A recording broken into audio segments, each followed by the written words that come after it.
Take your seats, put your seatbelt on. We're about to take you on an amazing tour of possibilities. Hello, everybody. My name is Ricky Tucker, and I'm your host. Our guest today is the one and only Ms. Carolyn Michael Banks, who's the founder and owner of a tour of possibilities. And I'm going to see if I can't talk her into changing that a little bit to an amazing tour of possibilities. Welcome. Thank you. And I'll receive that right now, right now. You. Yes, indeed. We're so excited about having the opportunity to be one of our first guests on our brand new show that we're excited to have. So let's start off right away because we don't want them to hold any longer. What is ATOP?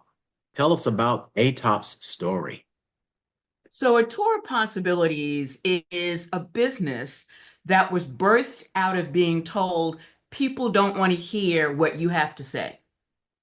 And what I had to say was connecting parts of history that were normally part of a tour that I gave in Washington, D.C. So I started my career in this industry in D.C. in the 70s, went back to it in the 80s, and I just knew there was a need to tell the rest of our story. I had some people on board one day, and as a tour guide, one of the things you never want to hear as someone enters your vehicle is, I've done this tour 100 times, I could give it, blah, blah, blah, blah, blah. And then they sit right behind you. And it happened to be two white women who were talking about how, they've done the tour and they're looking out the window, and one turns to the other and says, I wonder why there's so many Black people here. Is there going to be a protest march or something? And what that did for me, because as a tour guide, you learn how to talk and listen at the same time, little things you should know. But what that did for me was made it really clear that even though she or they had taken our tour 100 times, no one had ever told them that Washington, D.C. was majority African American.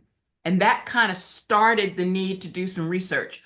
And then I say started, but I was given the opportunity to become the general manager of the DC operation of this national sightseeing tour company. And I'm like, oh my gosh, what a blessing. And what I decided to do, because I felt I had some authority, was to add African American history to our script. And I'm thinking this is the best thing since sliced bread. We were the only national tour company in DC that would be inclusive. And then my CEO calls me and says, what's all this Black stuff? And my immediate response was, oh my gosh, was there grease on the seat? Do I need to send somebody a check because they got their clothes soiled? And long story short, he was sharing with me that people were just too uncomfortable. He was getting letters and calls, too uncomfortable with what I had added to the script. And this is 1989. And fortunately, as much as he did not like what I did, he knew I was good at what I did. And so I got relocated to Savannah, Georgia to open up that operation. Did the same thing, added African American history, was then relocated to Philadelphia, Pennsylvania, did the same thing, added African American history because it needed to be there. And then I was downsized. And as difficult as that was to literally wrap my head around, it was an answer to a prayer I had forgotten I had prayed. And that prayer was, if I had some time, Lord, I'd start my own company. And it was like God saying, well, daughter, you got all the time in the world now because you have no job. And so ATOP was birthed out of that. It was not something I had grown up wanting to do by any stretch of the imagination, but it presented itself and it just spoke to me so clearly. And that's ATOP's story in a nutshell. Oh, and we're so glad you answered the calling because even with some people, having that calling right at their threshold, they still would have turned away and gone away from it. So thank you so very much. Because of that, you have really blessed a number of people. And as speaking of the number of people that you have, I can recall as I was preparing and thinking about the tours and the experiences that we've had with you, it reminded me of the corporate level tour that my wife, Gwendolyn J. Tucker, coordinated to come and with you with a tour of possibilities. And this was with a Fortune 500 company. And this company asked for you. So we coordinated that trip with Gwen leading that. And so that was really awesome. And really, what got us here today and really got things to turning a little bit more is when Pastor Gene Franklin from Pensacola, who's the founder of the Black Chamber and the founder of Pan African Cultural Heritage Institute, that focuses on art, culture, tourism, and travel. That's what really lit fire under him. When I told him about you, he says, "Well, I was planning to come and see you, but he said, I really got to come and see you now." So we're glad that you answered your calling. So let's keep on talking because we want them to find out more. Why did you choose the name A Tour of Possibilities? So as I mentioned, I did not grow up hoping and just not hoping, but just knowing that I was going to be a tour operator in my later years. But I was just about turning 14. And my mother comes home. She worked at Harlem Hospital in New York. And she comes home and she says, so Carolyn, you want to go to Africa with me? And I'm like, sure, Ma, we'll go to Africa and then we'll go to the moon, you know. And it wasn't as if I didn't want to go. But sitting on the sixth floor in the projects in the Bronx, it was like, on paper, this was not possible. And then she simply, in the way she always operated, she said, answer the question. Do you want to go? Because I'm going. And I'm like, well, of course, of course. She said, well, we'll celebrate your 14th birthday there.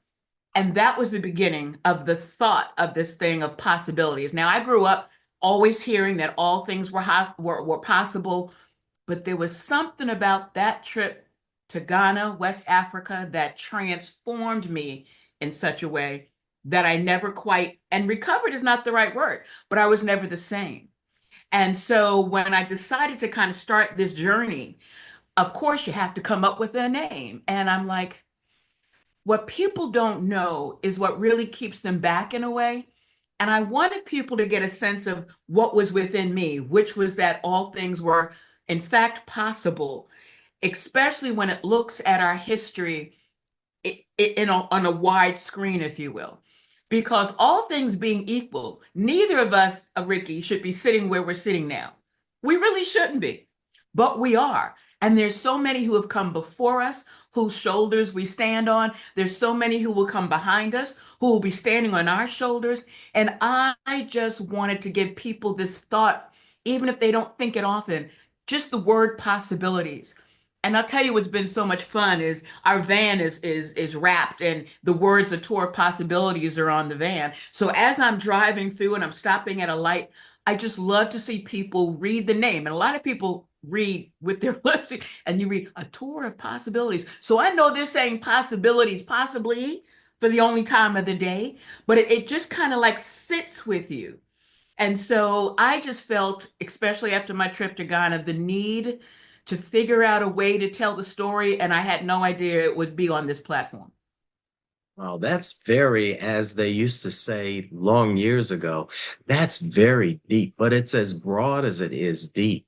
So, as you were talking about that, I could actually experience that in my own mind because my first trip to Johannesburg as an older person, it changed my life, and I have not been the same since then. So I can only imagine with you being fortunate enough as a child to go there with your eyes wide shut, if you will, and Yes. then to see that. So you've lived a life of your eyes being wide open and knowing about the possibilities.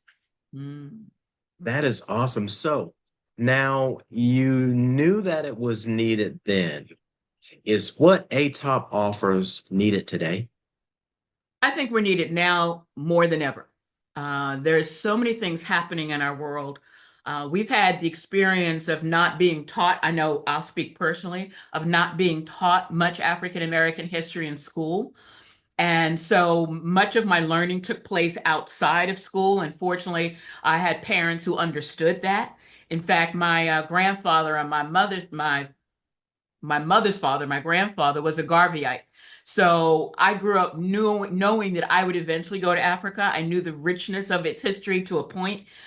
But now that we're truly making laws that say you cannot teach this in school, and I'm saying, but we didn't really teach it before, but now we want to make sure no one learns this.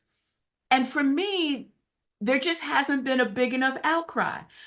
Someone is telling you, or people are telling you, you don't need to know something.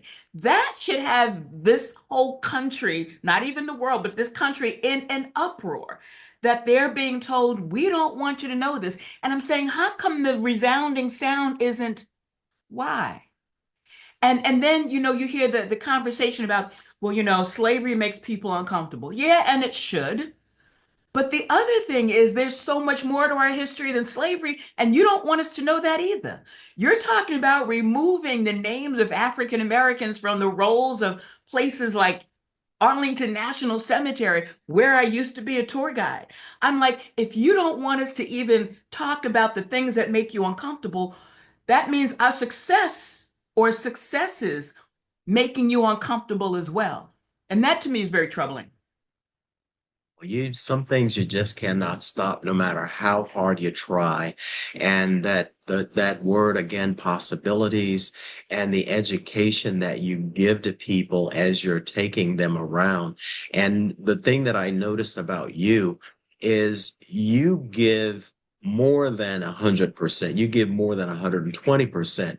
Yes, you talk about the different buildings and the different things that happened at those places, but you will relate those to other situations that really make it so valuable. So really, it's like if your tour rate is one thing, it should really be that plus probably 50% more because you get so much more from the tours that you give up to and including, for example, with Pastor Franklin and I going to the I Am a Man Park.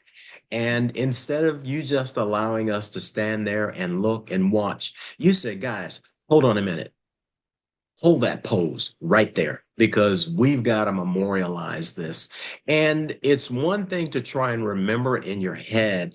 Of course, that can never go away, but it's another thing just for you to take that extra step to say, hold on, stand there, and let me take some photographs of you so that you can share this with other people. So, again, I can't stop thanking you enough. And oh, by the way, we have to tell people what your name is. So when you're on the tour, you are no longer Ms. Carolyn Michael Banks, the owner and founder of A Tour of Possibilities. You are, Well, only because it's you, Ricky, because I normally don't share this with people who don't take the tour, but all right, this well, is we a better special. wait. No, no, Maybe no, we no. should, This is a special. No, I think we will wait. But I do we'll have a wait. name. I do have a name. It's actually more of a title that I will share with you, and it's something that I'm embracing, and it's the title of not just owner of a tour of Absolutely. possibilities, but Absolutely. cultural curator. And Mm, to me, names are important. What we call ourselves is important, which is why that other yes. secret name we'll leave for another time. Until But the tour, right? there you go.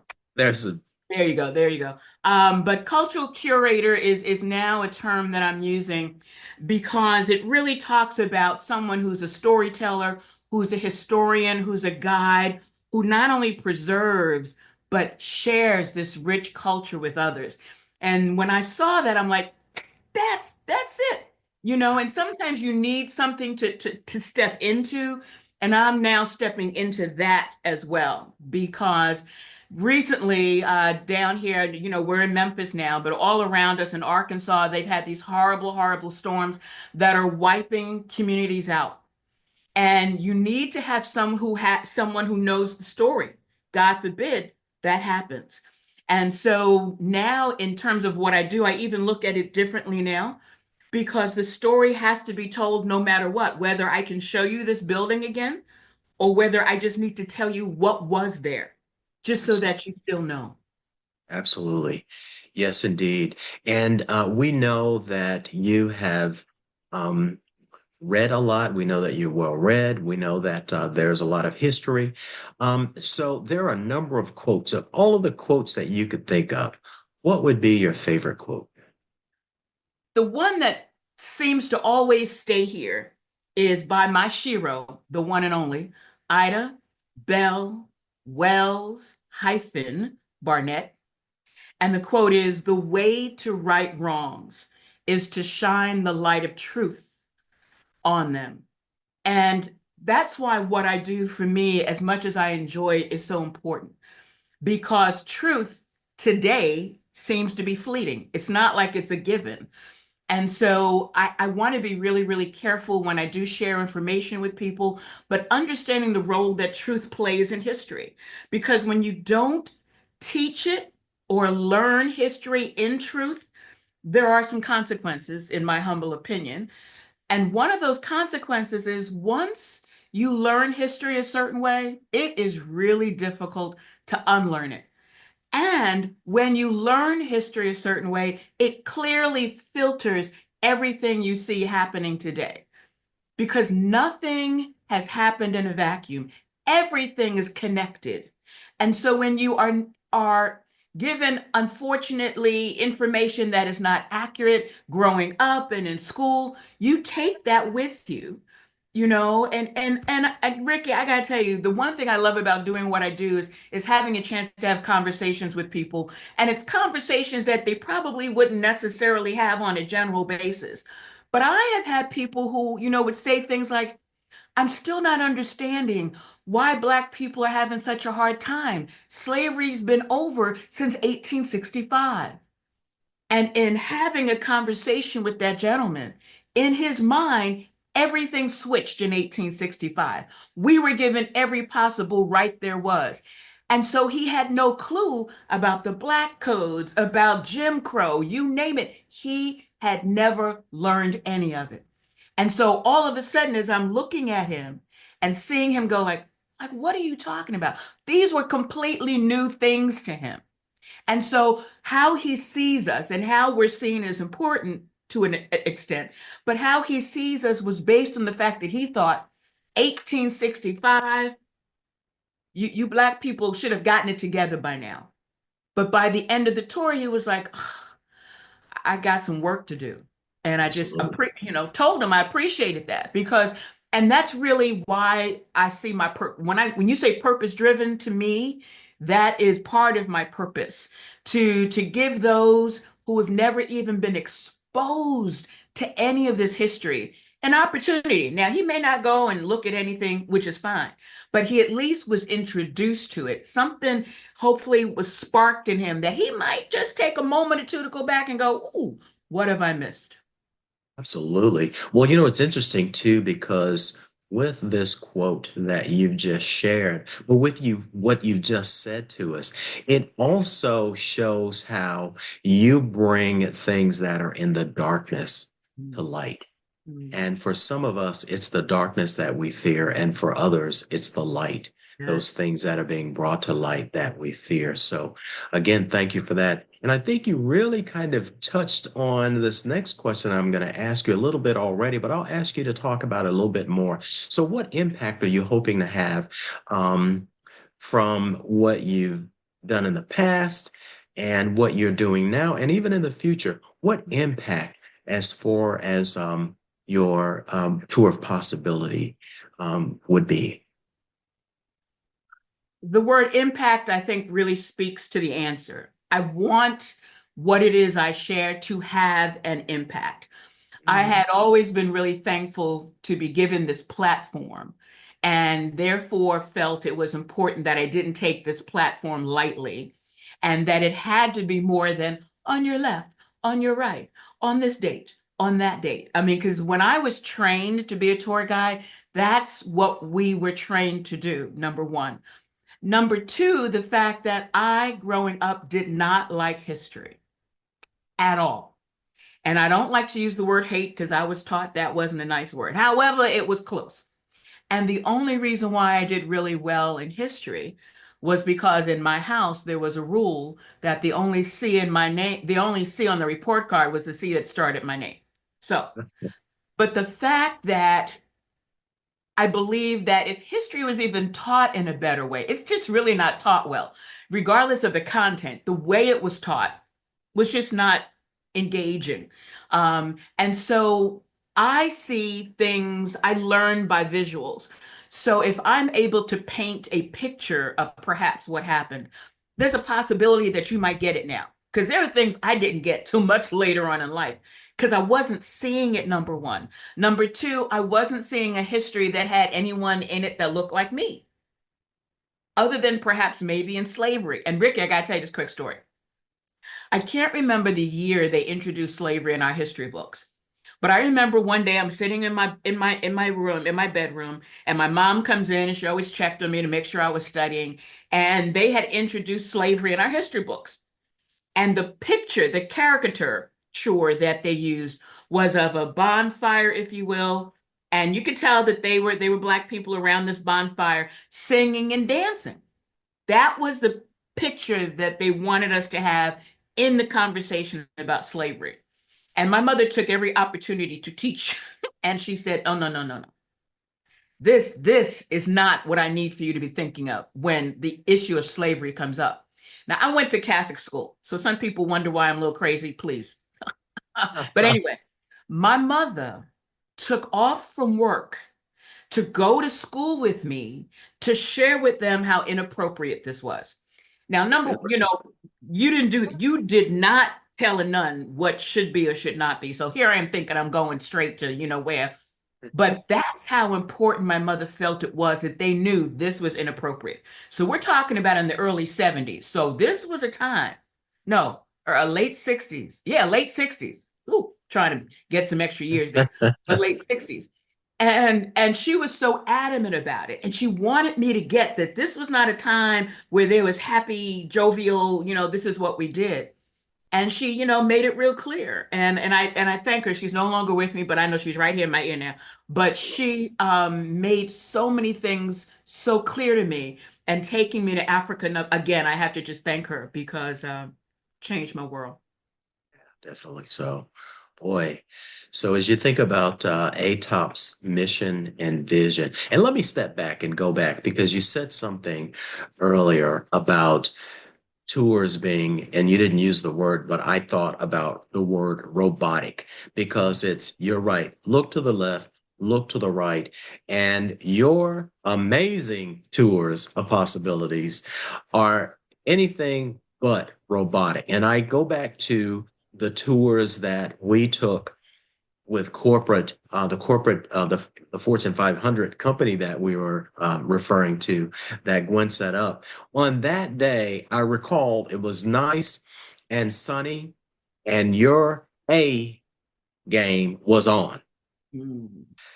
The day that you took Pastor Eugene Franklin years later, you had just come off of an illness Mhm. and you agreed to take us on the tour, which we will always be grateful for. And the day that you took us on the tour, it was cool, it was damp outside, Mhm. and it even rained a bit. Mhm. And you still brought your A game. And so the different places that you took us to, yeah, they were really interesting. And you giving us 120 to 150% of yourself and your history and the business, that was great.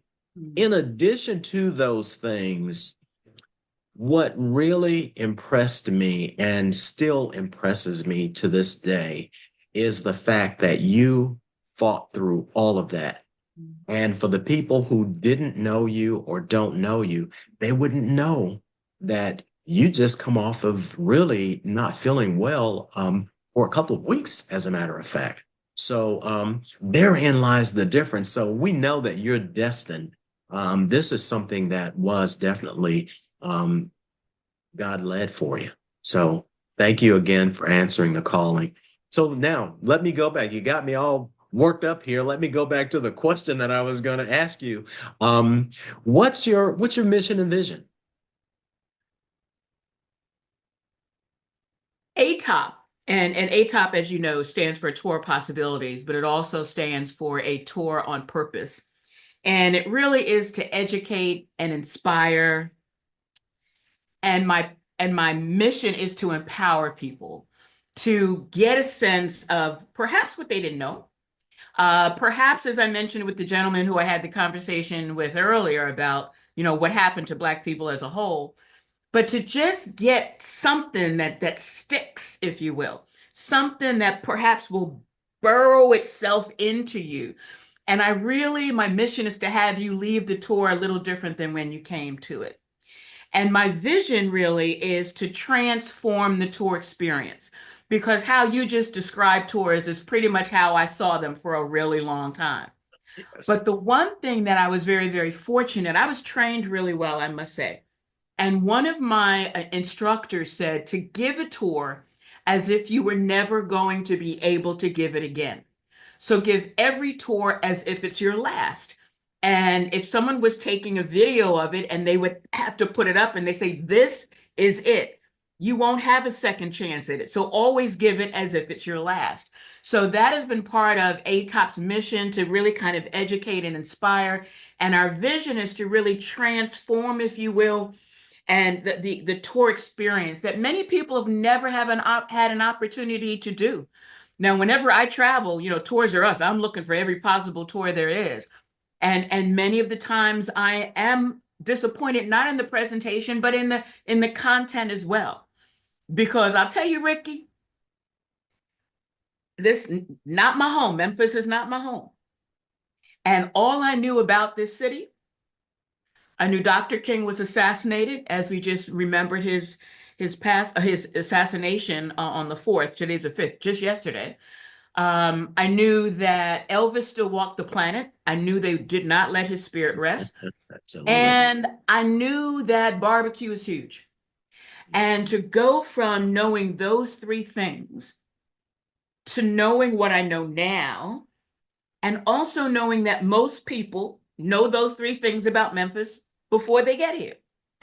And again, mission, vision, that they're coming together at a point is that when you leave this tour, those are not the only three things you think about. So if you were to say the one thing when you came to this city from New York, Lord have mercy, it was a culture shock to you. I know that your system had to recuperate. But as you think about the first thing that really impacted you about the city, what was that?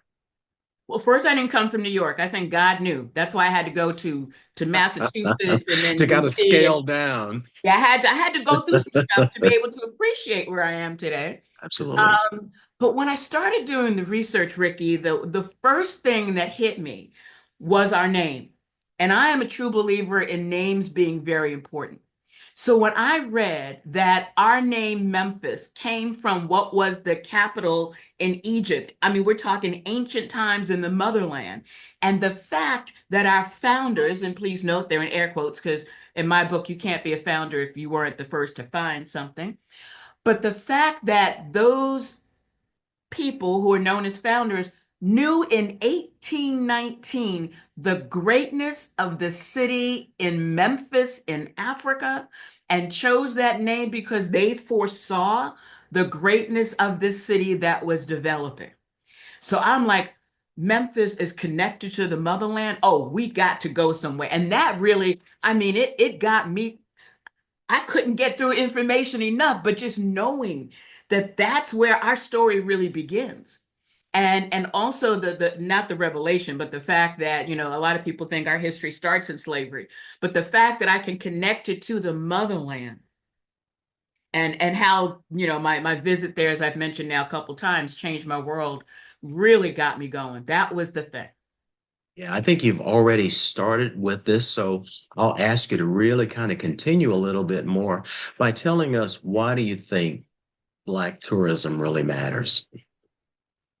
Because Black history matters.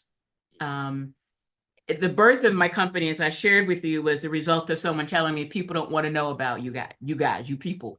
They don't want to know your history because, we don't need to know it. And as I've also kind of mentioned, is knowing that everything is connected. And that in order to appreciate or understand perhaps what's happening today, we have to know what's happened in the past.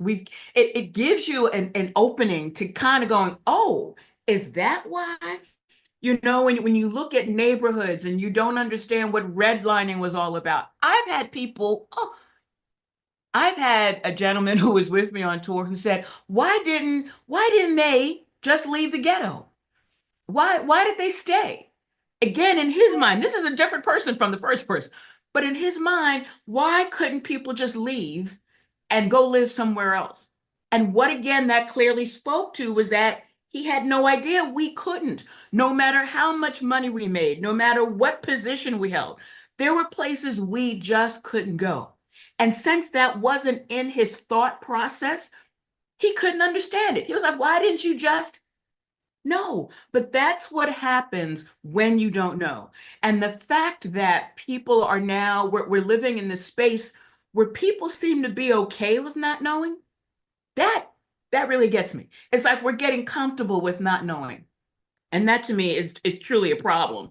And I also know that the narration, the stories that are told, and now we have stories told on TV, which we're supposed to be news, but a lot of times they're stories now. They are opinions. They're not news. And most people are consuming their information based on these stories. And when the stories are not accurate, they're now taking it as truth and making decisions based on these stories they're told. Our most recent election to me was an indication of what happens when a certain story is told in such a way and so often that people have now just kind of said, oh, that has to be true. I heard it on TV 100 times. So accurate history, not just history, but accurate history for me is crucial, absolutely crucial. And we have to remember when the stories are not told, it's going to appear as if things didn't happen. And when you start going forward, not knowing what has happened, you're going to be missing some stuff. And here's the other thing, Ricky, that I want to share with you. A lot of times people will say things like, if you don't know your history, you're bound to repeat it. We say that over and over and over again. And I sit in a space that says, if you don't know your history, there are things we should be repeating. I mean, there's things that happened in our past that we should be repeating. There's a book in about Memphis, written in the late 1800s, The Bright Side of Memphis, and it talks about the businesses that were in this city in the late 1800s, early 1900s. We talk about Black entrepreneurship now in Memphis as if it's something new. No, we were doing this way before the Grizzlies got the grit and grind title kind of thing. We were gritting and grinding from like day one. And Absolutely. to me, if you don't know that, it's feeling like we're starting all over again. No, that is what runs through our veins. Those who did all of that is what runs in our veins. But if you can't see that, it's because you most likely have not been taught that or experienced that. Ricky, on my tours, you might remember, I talk about the 1866 massacre. Ms. Banks, will you tell us more about the 1866 Memphis Massacre? Absolutely. And what I believe I had started sharing with you was as horrific as that was because of all the lives that were lost and all the businesses and schools that were lost. The fact that African Americans in Memphis, Tennessee in 1866 had already built their homes, their schools, their churches. So I believe that when you tell the story of the massacre, we've got to make sure we emphasize that these things were in place already. Our schools, our church, all of that was in place. 1866, to me, at one point, dates didn't mean much. But once I understood the need to understand what was happening in this city in 1866, where we had our own communities that were completely destroyed and then rebuilt, So yeah, so that to me is why history is important, why it's important that we know what happened before, because you may not get it just by saying, oh, okay, South Memphis is blah blah blah. Ooh, South Memphis has been through stuff. It's going through stuff again. But I believe because we've seen it before, we can do it again. Absolutely. And you talked about our own. And as you said just then, if it's been done once, it can be done again. So Yeah. there is so much benefit in what you're sharing. And I would imagine when you are reading and you have those aha moments for you, it's just another exciting moment for you to discover, number one, and then for you to get the opportunity to share it with countless numbers of people. So I think I'm right there. Tell me the one thing and some of the things that you love most about what you do. I love the learning part. I love going, "Ooh, really? Are you kidding?" That to me, people call it the aha moments. Well, mine aren't necessarily aha, but it's like, wow, I did not know that. And here I sit, I'll be 68 in a couple months, and like all this time on the planet, and I didn't know that. And I'm thinking I'm relatively well educated. Well, let me tell you, there's so much more I have to learn. And that to me is the number one thing I love about doing what I do. Number two, it's the people I meet. I never, ever know who's going to be on tour with me. And what ends up happening, and what I love so much, is that when we end, something happened in between. Something happened in those 2.5 hours that there's a connection that is just amazing that that could happen in 2.5 hours. So that to me is just something that I absolutely look forward to. And there are people who took tours with me many years ago who just dropped me a line. I was just thinking about you, and just knowing that that kind of connection could take place in such a short period of time. And so, what's not to love about what I do? I mean, everything, everything. Absolutely. Well, I tell you, after our tour, Pastor Franklin and I debriefed, and the one thing that we both agreed upon is we have got to find a way to duplicate you to make this tour of possibilities grow. And that is my mission, that's his mission, and that's our mission. So, why do you think this business is essential to Memphis, as it would be to other cities? And tell me why. So the first thing is why Memphis? And the answer is why not Memphis? I believe Memphis has been missed for too many years based on the fact that they didn't know all of this history was in plain sight, hidden in plain sight. There is a richness here that I truly was clueless about. I'm finding that now that I have more Memphians taking the tour, they didn't know it was all about. And I believe this holds true in just about every city. As I had shared with you earlier, I had a chance to create and develop tours in Savannah, Georgia, in Philadelphia, Pennsylvania, in Washington, D.C. And it was just in each city. It's like, how come this was not on the traditional tours that I was given? Because it wasn't. Probably because my instructors didn't know it. Probably because it wasn't in the research they were going through researching for the tours that were done. So why not? And I just think that so much is missing because we just don't know it. And in this age where we have access to information at a blink of an eye, at a click of a finger, I mean, it's so easy now. The fact that we're still not getting it says something. Absolutely. And so why Memphis? Why not Memphis? Why not any other city? We were everywhere. We are everywhere. And our story needs to be told. And that is the question. Why not other cities? So before we're done with this, then there's going to be our hope and desire and prayer and grit and grind to help you to get there is a tour of Pastor Franklin. Listen to this. Uh-oh. A tour of possibilities, Pensacola. So, because there is rich history throughout. And as you've said, the cities that you were actually doing this in for another company, you saw those opportunities then, and regretfully they didn't. But we are so glad that you're here with us now. So, is there anyone in particular, as you think about this industry, is there anyone in particular that is involved in this industry that really stands out to you? The the person that comes to mind, and I've met some incredible people in this industry, and not that they're in the industry, but I met them as this industry was the vehicle for me to meet them. I mean, from Patti LaBelle, who knew? Oprah Winfrey gave a tour to her in Philly. I mean, who knew that was going to happen? But more recently, it was 2022.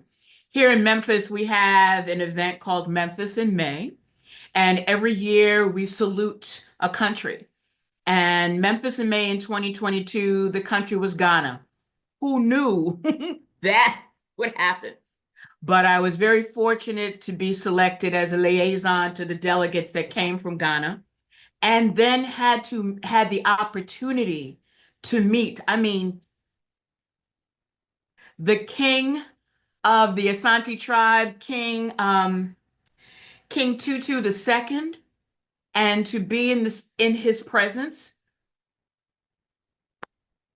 Mm. So here's the funny part, though. So Lady Jill, who's here in Memphis, who coordinated all this, she gave us the opportunity to meet His Majesty. And as she's introducing me, and now I'm going to give away your secret, Ricky. I wasn't going to, but I'm going to do it now. So for those who take the tour, I go by the name Queen while on tour. Ah, there So she is. there it is, there it is. So I gave it away. But anyway, when she introduced me to the king, and she said, Carolyn is a bit hesitant about telling you how she presents herself to her guest. And she said she calls herself Queen. And he just said simply, why shouldn't she? She Good for is a you. queen. You are indeed. I was done. I'm still on, this is 2022, and I'm still on cloud nine. But you know, when you have a king who says, yes, you are a queen, I'm like, yes. So yeah. Royalty truly recognizes royalty. And with that, we will kind of go back and say that, yes, there are other cities that we would love to see you in. And that's been our heart's desire. And that's been uh, within the conversations that we've had. So we look forward to that. And as we started this interview, we would like to ask everyone to make sure that they're strapped in their seats and their seat belts are on because we're about to land. I want to thank you for an incredible journey, but I also want to remind people that this is just merely the tip of the iceberg. We want to invite everyone to come to Memphis. We want to invite everyone to come and invest in your knowledge and your future and take an amazing tour of possibilities with a tour of possibilities with Ms. Carolyn Michael Banks. Would you like to tell them how to get in contact with you and just anything that you'd like to share with the audience so that we can really keep your van moving because I tell you it's a delightful sight just to see it on the highway. The best way to connect with me is via my website, atopmemphis.com. atopmemphis.com. I'm also on other social media platforms as atopmemphis, um, even on LinkedIn, Facebook, and Instagram, but atopmemphis.com. And if for some reason, because there are reasons you may not be able to make it to the Big M, I also offer virtual tours as well. So not only in person, but virtually. So no matter where you are in the world, I can bring Memphis to you through this platform known as Zoom. And I've had that opportunity now, and that boggles my mind that I know that what I have shared has now been shared around the world, and they've never come to Memphis at all. So you have some options. Use the options as best as they work for you, and I look forward to seeing you and connecting to you. And what we do matters. Who we are Absolutely. matters, and who we were matters as well. So in order for them to set up a virtual or a live tour, simply go to your website, and that's www.atopmemphis.com. That's correct. And we are really honored that you chose to invest your time with us today. Again, I've been your host, Ricky Tucker, and our guest for today has been the one and only Carolyn Michael Banks, the owner, founder of A Tour of Possibilities. Thank you so very much for being our guest today. We really appreciate you. We love you, and we hope and pray that your business continues to educate and continues to give tours for countless numbers of people. Thank you so much. Thank you for the opportunity, Ricky. Forever, forever. Absolutely.